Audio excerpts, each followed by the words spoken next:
Welcome back, everyone. This week's episode of GNP features a great music rhythm game that I've played for quite a while and love very much, called Gitaroo.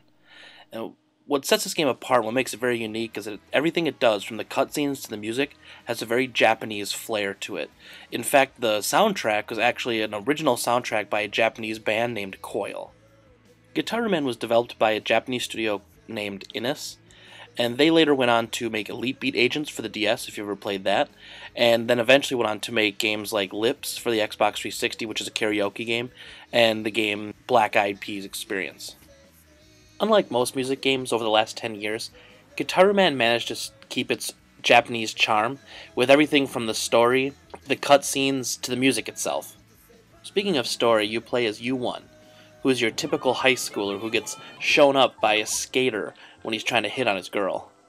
The tutorial level actually has your talking dog, which surprisingly doesn't seem to bother you at all, has him teaching you how to play guitar. While instructing you how to play the game, you then find out that you are the last of the Gitaroo men. And this game certainly won't win the awards in the story department, but again, it's part of the charm of the game is its campiness.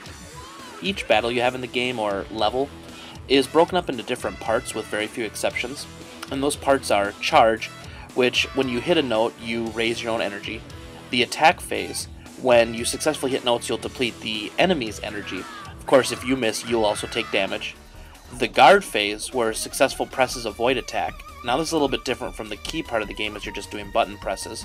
Harmony, which is the same as Attack, except it does not switch in Guard and Attack together. And then lastly, you have the End phase, which is the same as Harmony, except at that point you don't lose life anymore for missed notes, basically indicating that you've won the fight. To me, there are two things that make these music games great. One is control scheme, whether it's a plastic guitar when playing something like the original Guitar Hero, or using the shoulder buttons for the earlier harmonics games like Frequency and Amplitude. And the second is the music. If you don't enjoy what you're playing, then why play it? If you don't like the tunes you're listening to, how can you enjoy playing the game? Gitaroo control scheme is unique to any other rhythm game I've ever played. You start off where you have a trace line, and you use the left analog stick to basically hold the direction that the line's coming from, and you have to trace it. And you'll start to see these orange globs over the line, and for that you have to press and hold the circle button. They're broken up into separate little pieces, or sometimes they're long ones where you have to hold the button and trace it all the way through. And then the line curves and arcs as it goes with the pitch and tone of the music. The only time this changes is during the Guard phase, where you also have to hit button presses with the face buttons, and they come from different sides of the screen, correlating to where the buttons are on the controller. So for instance, the triangle attacks will come from the top, X from the bottom, etc., etc. Once they start combining that with the line tracing, that's when this game starts to get incredibly difficult. Next, when we talk about the music, this is where the game really shines as well. Now, me personally, I'm not a fan of electronic music at all. I don't listen to game soundtracks, and I don't listen to chip tunes and things like that. If you do, totally awesome, great for you. It's just not really my thing.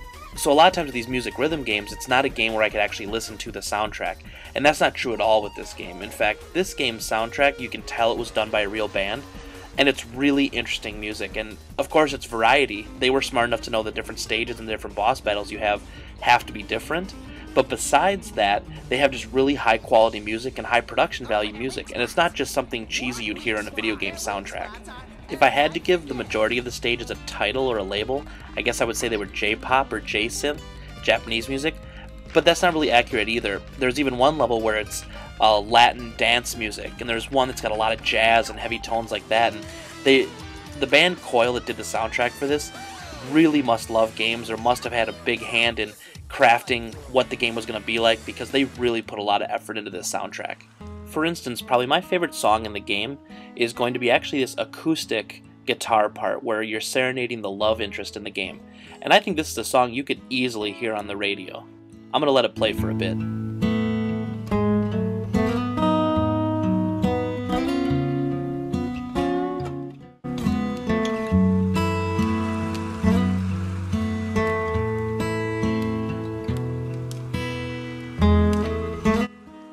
So to wrap it up, Gitaroo, an awesome music rhythm game. Even if you're not a fan of it, the music's great, check it out.